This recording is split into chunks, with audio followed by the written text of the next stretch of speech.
The Creator's Canvas by Kateb Nuri-Alim Shunnar. I am a canvas. Not just any canvas. His canvas. The Creator didn't pick me up on a whim. No. He laid me down with the same careful hands that hang the stars in the night sky. He smoothed me out like you would a newborn's blanket and whispered to the universe, "Today, I shall paint." Before the first stroke, he laid out his palette. Not the plain kind from an art shop, no. This was a spectrum pulled from creation itself. There was blue, not just blue, but the blue you feel when you stand at the edge of the ocean and hear its deep, eternal hum.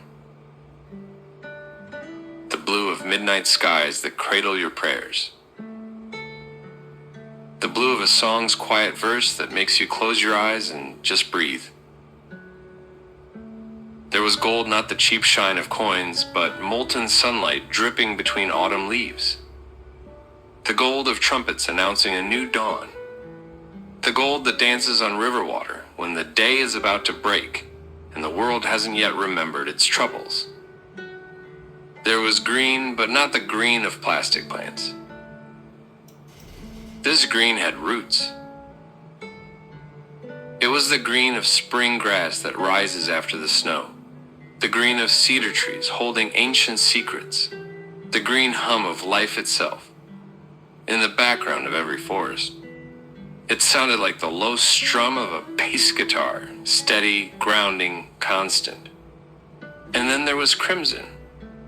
Not the crimson of anger, but of heartbeats. It pulsed like a drum echoing through mountains, the rhythm that says, "You are alive, keep going." It was the crimson of rose petals, of sunsets that make you linger even after the air turns cool. The crimson of love so fierce it would rather break than let you go. He didn't just dab these colors on me. He breathed them into me. Every hue was a sentence. Every stroke was a chapter. The blue streaked across my chest. He said it was for the oceans I'd cross, and the tears I'd cry, each wave shaping me like the tide shapes the shore. The gold brushed along my shoulders. He said it was the hope I'd carry, even when the night tried to fold itself around me. The green wrapped itself around my soul. He said it was for growth, for seasons I would think were dead but were only sleeping. And the crimson? He placed it right in my heart so that when the world tried to silence me, I'd still have a rhythm to move to. The background wasn't blank either. There were streaks of fire trials that would refine me like metal in a forge. There were shadows for the moments I'd feel hidden and forgotten, because without contrast, the light would never glow so fiercely. And there were soft white swirls like clouds for the dreams that would drift above my struggles, waiting for the right wind to carry them into reality. When he was finished, the Creator stepped back, eyes deeper than galaxies, and smiled. Then came the critics. They walked by, frowning, tilting their heads. "Too much blue," they said. "It feels heavy. Too much gold, it's too bright.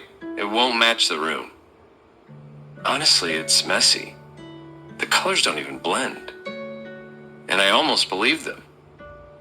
Almost. But the Creator leaned in, his voice low and certain.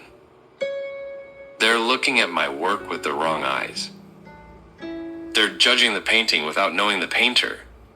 They're choosing walls over wonder." And it struck me how foolish it is to call a masterpiece ugly because it doesn't fit your decor. This isn't wall art for decoration. This is soul art for transformation. You don't have to match it. You have to meet it. So I stand here, still drying under heaven's light, colors running together in ways I don't yet understand. Author's note: every color in this piece is a word from the Creator's language, a note in his eternal song. They were not chosen at random. They were spoken into me with intention and purpose. Blue. This is the depth of oceans and the quiet of midnight skies. It is the color of prayers whispered in the dark, and the tears that shape your soul. Blue is truth, stillness, and the divine hum beneath life's chaos. Gold. This is hope in its purest form, not tarnished by greed or ego. It is the molten sunlight between autumn leaves and the warm shimmer on water at dawn. Gold is promise, resilience, and the Creator's whisper that there will always be another sunrise. Green. This is life, growth, and renewal. It is the scent of cedar, the first sprout breaking winter's hold, the steady pulse of creation. Green is healing, patience, and the quiet strength of seasons that seem dead but are only resting. Crimson. This is the heartbeat of existence. It is love that endures, passion that refuses to die, and courage that moves even when the world says stop. Crimson is sacrifice, devotion, and the fire that keeps you alive when the night feels endless. The colors together tell a story not of perfection, but of becoming. And though critics may see too much of one or not enough of another, I know these are the Creator's exact brushstrokes, and his palette never lies.